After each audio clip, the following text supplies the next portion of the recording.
बालक एक सज्जन ने जिज्ञासा की, द्रौपदी की साड़ी के अंत रहित हो जाने का युक्तिपूर्ण उत्तर क्या है? महर्षि ने जवाब दिया, आध्यात्मिक विषयों को बुद्धिवाद के दायरे में नहीं बैठा सकते। आध्यात्म बुद्धि से परे का विषय है। द्रौपदी के आत्मसमर्पण के पश्चात ये चमत्कार हुआ।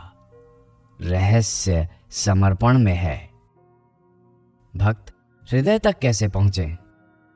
महर्षि, अभी तुम कहां हो जो हृदय तक जाना चाहते हो? क्या तुम आत्मा से अन्यत्र खड़े हो? मैं अपनी देह में हूं। किसी एक खास जगह अथवा पूरी देह में हो? पूरी देह में। मैं पूरी देह में व्याप्त हूं। व्याप्त कहां से हुए? मैं नहीं जानता। ठीक है, तुम सदैव हृदय में हो। तुम कभी इससे दूर नहीं हो जिससे कि तुम उसके पास जाओ। विचार करो, तुम गहन निद्रा में तथा जागृति में कैसे हो? ये अवस्थाएं भी तुम्हारी नहीं हैं। वे अहंकार की अवस्थाएं हैं। चैतन्य सदैव वहीं तथा अपरिवर्तित रहता है। भक्त, मैं समझ तो गया, किंतु मैं ऐसा अनुभव नहीं करता।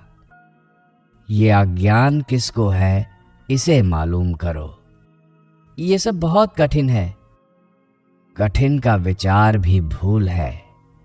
इससे तुम्हें अपने लक्ष्य की प्राप्ति में सहायता नहीं मिलेगी।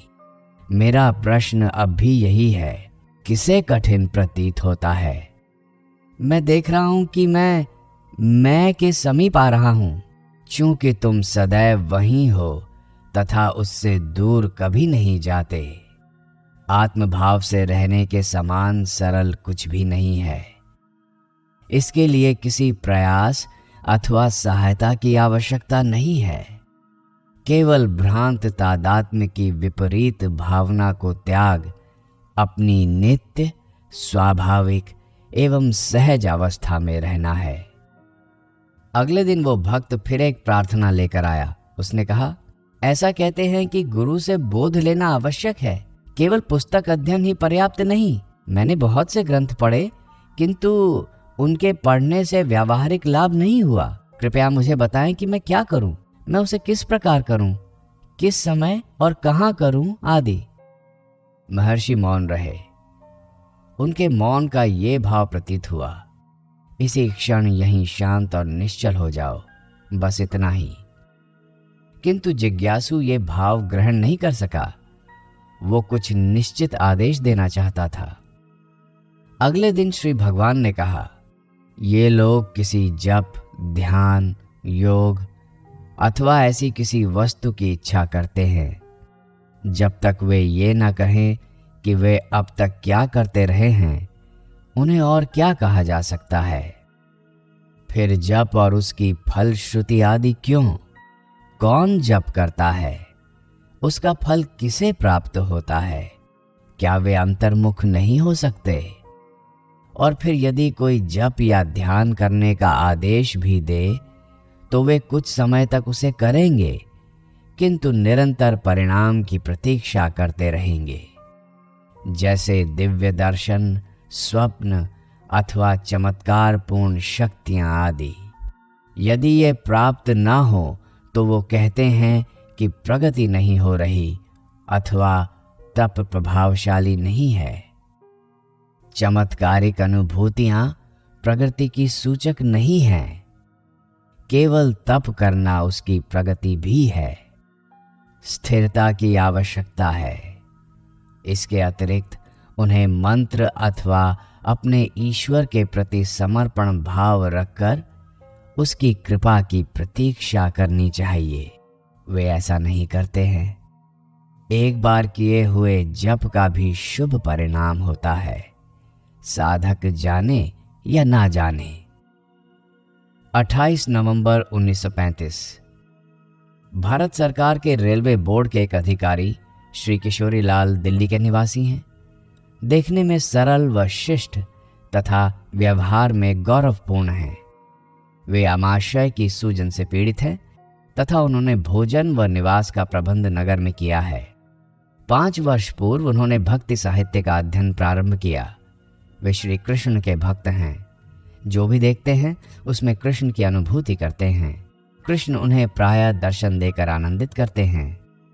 उनके कार्य बिना उनके स्वयं के प्रयास के होते हैं। ऐसा आभास होता है कि स्वयं कृष्ण उनके सारे कार्य उनके लिए कर रहे हों।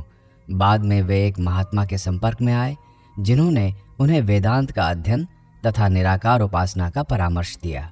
तब से उन्होंने उपनिषद, अष्टावक्र, अवधूत, श्रीमद् भगवद गीता सहित दर्शन तथा वेदांत के लगभग 700 ग्रंथों का अध्ययन किया है।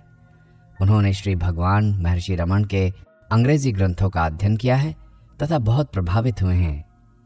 एक समय जब वे काल के गाल में थे तब केवल एक ही संकल्प उनकी स्मृति में सदैव आता रहता था कि उन्होंने अभी तक अपने जीवन में महर्षि रमण का दर्शन नहीं किया है। इसी कारण वे थोड़े समय के लिए आए। वे केवल महर्षि के स्पर्श तथा कृपा हेतु प्रार्थना करते हैं।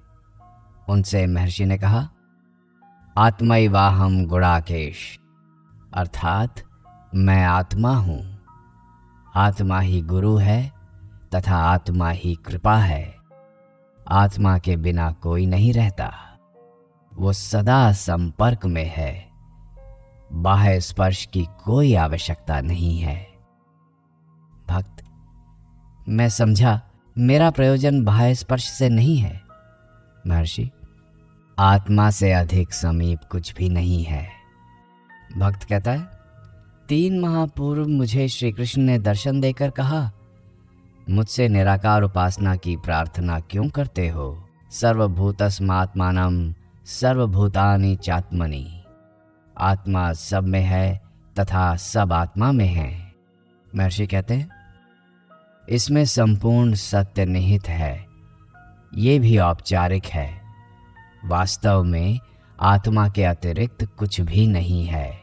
जगत मन का प्रक्षेपण मात्र है। मन का उदय आत्मा से होता है। अतः आत्मा ही एकमात्र सत्ता है। भक्त, किंतु इसका अनुभव होना कठिन है। महर्षि, कुछ भी अनुभव नहीं करना है। वह नित्य, शुद्ध, बुद्ध, मुक्त अवस्था है। ये अवस्था सहज तथा नित्य है। किसी नवीन वस्तु को प्राप्त नहीं करना है। इसके विपरीत मनुष्य को अपना अज्ञान त्यागना है। बस इतना ही करना है। इस अज्ञान के मूल को खोजना है। यह अज्ञान किसको है? व्यक्ति किससे अनभिज्ञ है? वहां दृष्टा एवं दृश्य हैं।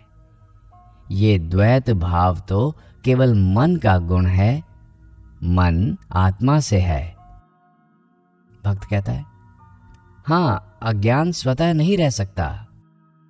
अंत में उसने समर्पण करते हुए निवेदन किया, जिस प्रकार चिकित्सक रोगी का रोग जानकर उसी प्रकार उसकी चिकित्सा करता है, कृपा कर श्री भगवान वैसे ही मेरी चिकित्सा करें। उसने ये भी कहा कि उसकी ग्रंथों के अध्ययन तथा उनसे ज्ञान प्राप्त करने की सारी प्रवृत्ति नष्ट हो गई है। महर्षि, ये न श्रुतम श्रुतम भवति, जिसे जानकर न जाना हुआ भी जाना जाता है। श्री भगवान के पारिचारक माधव स्वामी, क्या छांदोग्य उपनिषद में महावाक्य तत्वमसि की दीक्षा की 9 पद्धतियां हैं? महर्षि उत्तर देते हैं, नहीं, ऐसा नहीं। पद्धति एक ही है। उद्दालता ने उपदेश प्रारंभ किया। सत एवं सौम्य केवल अस्तित्व है। इसको स्पष्ट करने हेतु श्वेत केतु के उपवास का दृष्टांत दिया। पहला, उपवास से सत व्यक्ति में अस्तित्व स्पष्ट होता है। दूसरा, ये सत अस्तित्व भिन्न भिन्न पुष्पों से संग्रहित मधु की भांति सब में एक सा ही है। तीसरा, गहन निद्रा के उदाहरण से जाना जाता है कि व्यक्तियों के सत में कोई अंतर नहीं है। प्रश्न उठता है, यदि ऐसा है तो सुषुप्ति में प्रत्येक व्यक्ति उसे क्यों नहीं जान पाता? चौथा, चूंकि वहां व्यक्तित्व नहीं रहता, वहां केवल सत ही रहता है। उदाहरणार्थ, सरिताएं सागर में विलीन हो जाती हैं। यदि विलीन होती हैं तो क्या वहां सत है? 5वां, निश्चय है। जैसे वृक्ष को तराशने से वो पुनः उगता है, ये उसकी जीवन शक्ति का निश्चित प्रमाण है। किंतु क्या ये शक्ति उस सुषुप्त अवस्था में भी विद्यमान रहती है? 6वां, अवश्य लवण तथा जल का उदाहरण लो। जल में लवण सूक्ष्म रूप से है।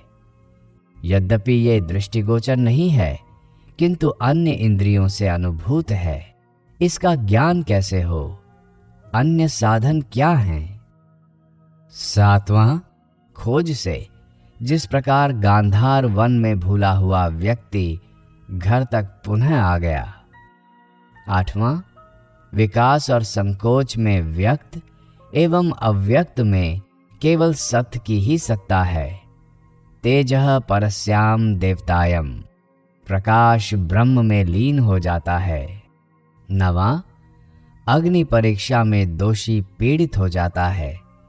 अग्नि उसके दोष को प्रकट कर देती है। सरलता स्वतः प्रकट है। सत्पुरुष तथा आत्मज्ञानी पुरुष प्रसन्न रहता है।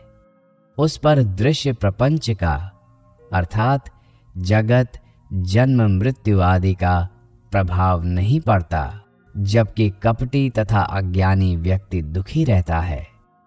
29 नवंबर 1935। स्वामी योगानंद 4 अन्य व्यक्तियों के साथ प्रातः 8:45 बजे आए। उनका व्यक्तित्व महान है, किंतु कोमल तथा सुव्यवस्थित है। कांधों पर लहराती श्याम केश राशि है। मंडली ने दोपहर का भोजन आश्रम में किया। उनके सचिव श्री आर राइट ने प्रश्न किया, मैं ईश्वर का साक्षात्कार कैसे कर सकूंगा? महर्षि ने उत्तर दिया, ईश्वर अज्ञात सत्ता है, इसके अतिरिक्त वो बाह्य है, जबकि आत्मा सदैव तुम्हारे साथ है तथा वो तुम हो। जो तुम्हारे आंतर में है उसे छोड़कर जो बाह्य है उसकी तलाश क्यों? भक्त, फिर ये आत्मा है क्या? महर्षि, आत्मा से सब परिचित हैं, किंतु स्पष्टतया नहीं। तुम्हारा अस्तित्व सदा ही है। अस्तित्व ही आत्मा है। अहम, मैं हूं, ईश्वर का नाम है। ईश्वर की जितनी भी परिभाषाएं हैं, उनमें बाइबल के इस कथन से श्रेष्ठ अन्य कोई नहीं है, I am that I am. मैं हूं, वही मैं हूं। अन्य कथन भी हैं, जैसे कि ब्रह्मैवहम्, अहम ब्रह्मास्मि तथा सोहम, किंतु यहोवा मैं हूं से अधिक प्रत्यक्ष अन्य नाम नहीं है। परम ब्रह्म है जो है वो आत्मा है, वही ईश्वर है। आत्मा का ज्ञान परमात्मा का ज्ञान है। वास्तव में आत्मा के अतिरिक्त कोई ईश्वर नहीं है। भक्त पूछता है, शुभ अशुभ क्यों है? महर्षि, ये तुलनात्मक शब्द हैं। शुभ अशुभ का दृष्टा होना आवश्यक है। ये दृष्टा ही अहंकार है। अहंकार के स्रोत को खोजो, वो आत्मा में समाप्त होता है। अहंकार का स्रोत ईश्वर है। ईश्वर की ये परिभाषा कदाचित तुम्हारे लिए अधिक स्पष्ट व सुलभ होगी। भक्त श्री राइट पूछते हैं, ऐसा ही है। आनंद की प्राप्ति कैसे हो? महर्षि उत्तर देते हैं, आनंद कोई प्राप्त करने की वस्तु नहीं है। इसके विपरीत तुम निरंतर आनंद हो। आनंद की इच्छा अपूर्णता के अभाव से उत्पन्न होती है। ये अपूर्णता का भाव किसको है, खोजो। गहन निद्रा में तुम सानंद थे, अब तुम वैसे नहीं हो। उस आनंद तथा अब की निरानंद अवस्था के मध्य कौन सी बाधा है? ये बाधा अहंकार है। उसके मूल को खोजो और जान लो कि तुम आनंद हो। कुछ नवीन प्राप्त करना नहीं है। इसके विपरीत तुम्हें तो केवल उस अज्ञान से बचना है जिससे तुम समझते हो कि तुम आनंद से अन्यथा हो। ये अज्ञान किसको है? ये अहंकार को है।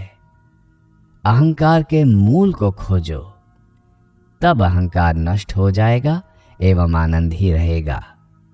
वो नित्य है। तुम वही हो, यहीं और अभी। सारे संशयों के निवारण के लिए यही सर्वोत्तम उपाय है। संशय मन में उदय होते हैं। मन की उत्पत्ति अहंकार से है।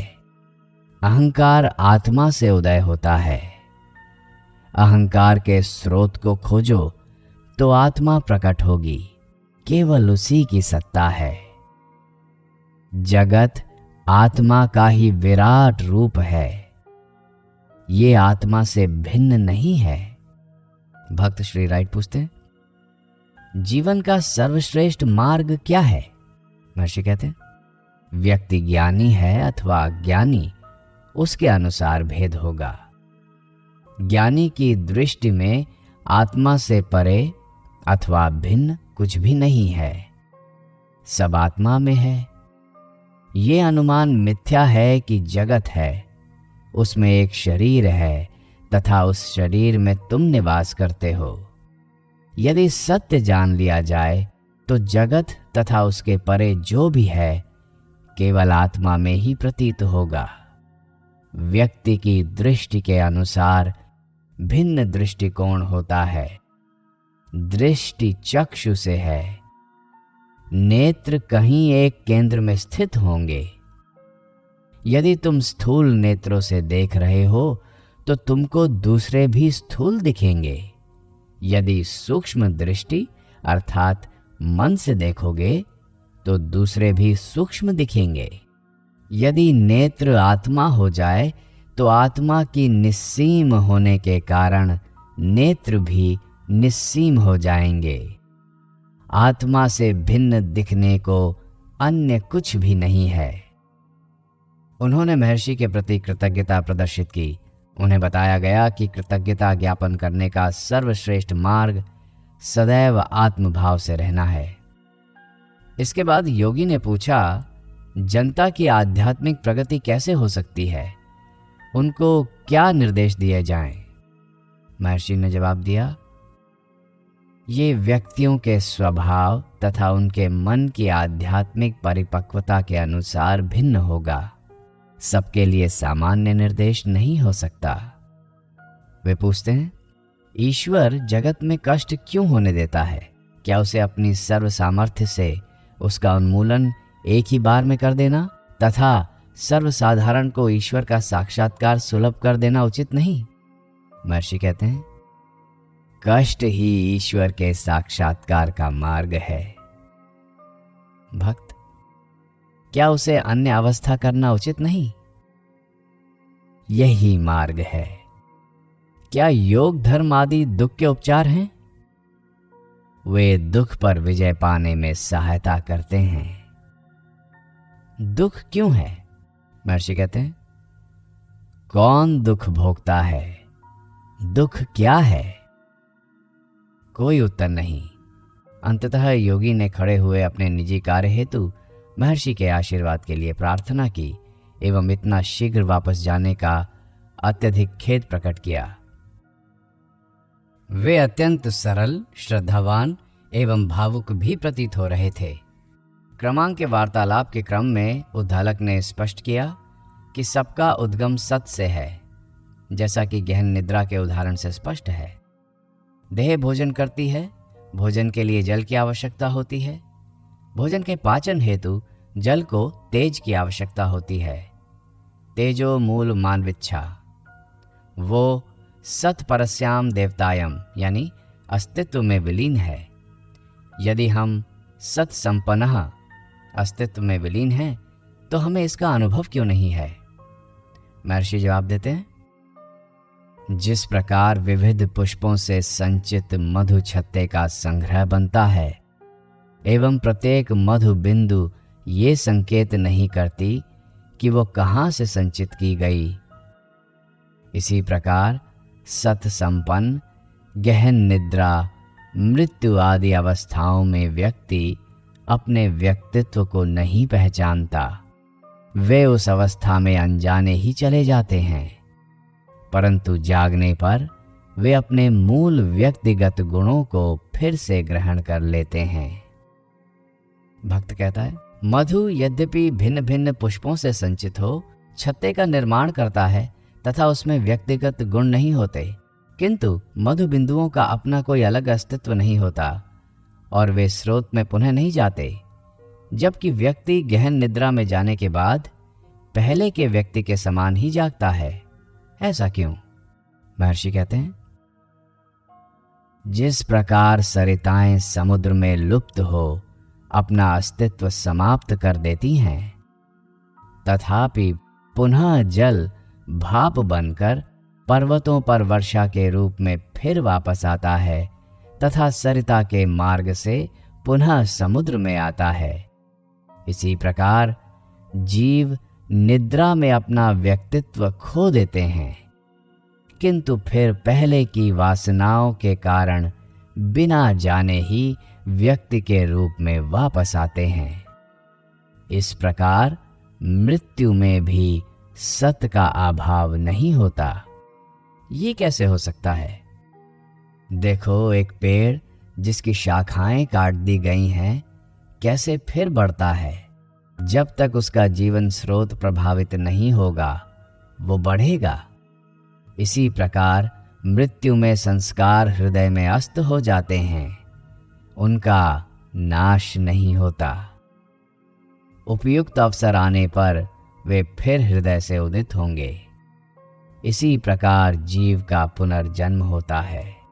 भक्त, हृदय में अस्त इन सूक्ष्म संस्कारों से इस विशाल विश्व का अंकुरित होना किस प्रकार संभव है?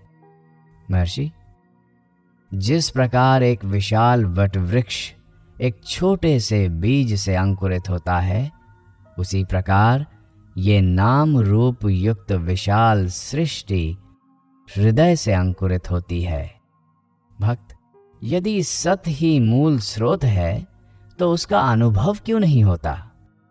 महर्षि, डली के रूप में नमक दिखता है, किंतु वो विलयन में नहीं दिखता, तथापि उसके स्वाद से उसके अस्तित्व का भान होता है।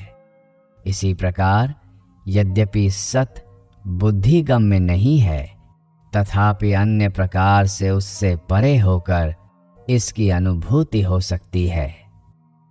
किस प्रकार?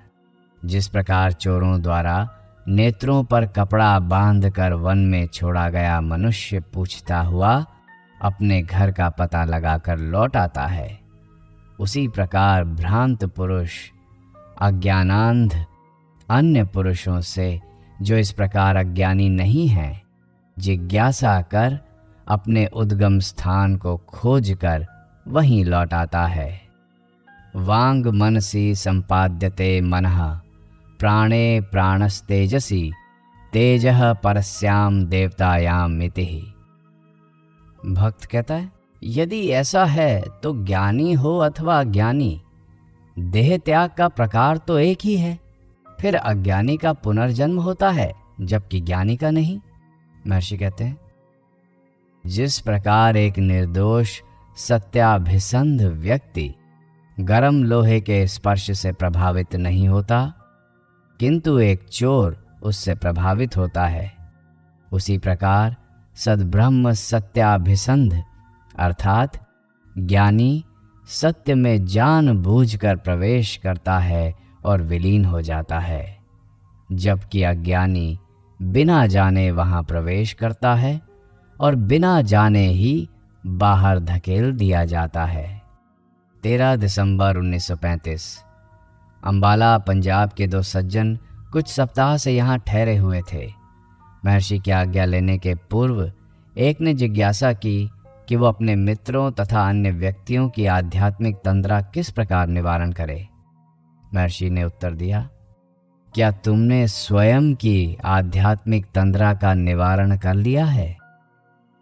जिस शक्ति के माध्यम से तुम्हारी स्वयं की तंद्रा निवारण होगी, वही अन्य केंद्रों में भी परिचालन करेगी।